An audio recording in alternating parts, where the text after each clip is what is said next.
April 23 മുതൽ മക്കയിൽ പ്രവേശിക്കുന്നതിന് ഹജ്ജ് പെർമിറ്റ് നിർബന്ധമാക്കി. ഈ വർഷത്തെ ഹജ്ജ് നടപടിക്രമങ്ങളുടെ ഭാഗമായാണ് നിയന്ത്രണങ്ങൾ. മക്കയിൽ അനധികൃതമായി പ്രവേശിക്കാൻ ശ്രമിച്ചാൽ ആദ്യഘട്ടത്തിൽ തിരിച്ചയക്കുകയും പിന്നീട് കടുത്ത നടപടി സ്വീകരിക്കുകയും ചെയ്യും. ഈ വർഷത്തെ ഹജ്ജ് സീസണിനുള്ള തയ്യാറെടുപ്പുമായി ബന്ധപ്പെട്ട് തീർത്ഥാടകരുടെ സുരക്ഷ സംരക്ഷിക്കുന്നതിനും എളുപ്പത്തിലും മനസമാധാനത്തോടെയും ഹജ്ജ് കർമ്മങ്ങൾ നിർവഹിക്കാൻ പ്രാപ്തമാക്കുന്നതിനുമുള്ള ക്രമീകരണങ്ങളും നടപടിക്രമങ്ങളുമാണ് ആഭ്യന്തര മന്ത്രാലയം പ്രഖ്യാപിച്ചിട്ടുള്ളത്.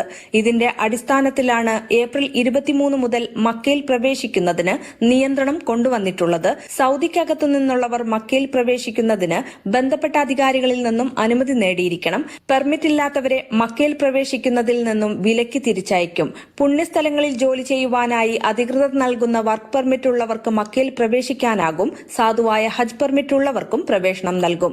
ഹജ്ജ് സീസണിൽ മക്കയിൽ ജോലി ചെയ്യുന്നവർക്ക് എൻട്രി പെർമിറ്റുകൾ അബ്ഷീർ മുഖീം പോർട്ടൽ വഴി ഇലക്ട്രോണിക്കായി നൽകുന്നുണ്ട്. സൗദി പൌരന്മാർ, ഗൾഫ് സഹകരണ കൌൺസിൽ രാജ്യങ്ങളിലെ പൌരന്മാർ, സൗദിയിലെ പ്രവാസികൾ, മറ്റ് വിസയിലുള്ളവർ എന്നിവർക്ക് ഏപ്രിൽ 29 മുതൽ ജൂൺ 10 വരെ ഉംറ പെർമിറ്റുകൾ നൽകുന്നത് അധികൃതർ നിർത്തിവെച്ചു.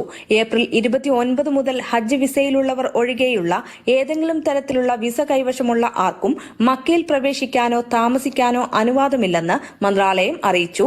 നേരത്തെ ഉംറ വിസ ഉടമകൾക്ക് രാജ്യത്തേക്ക് പ്രവേശിക്കാനുള്ള അവസാന തീയതി ഏപ്രിൽ 13 ആണെന്നും സൗദിയിൽ നിന്നും തിരികെ പോവാനുള്ള അവസാന തീയതി ഏപ്രിൽ 29 ആണെന്നും മന്ത്രാലയം പ്രഖ്യാപിച്ചിരുന്നുവെന്ന് SPA റിപ്പോർട്ട് ചെയ്തു. Mathrubhumi news, Mecca.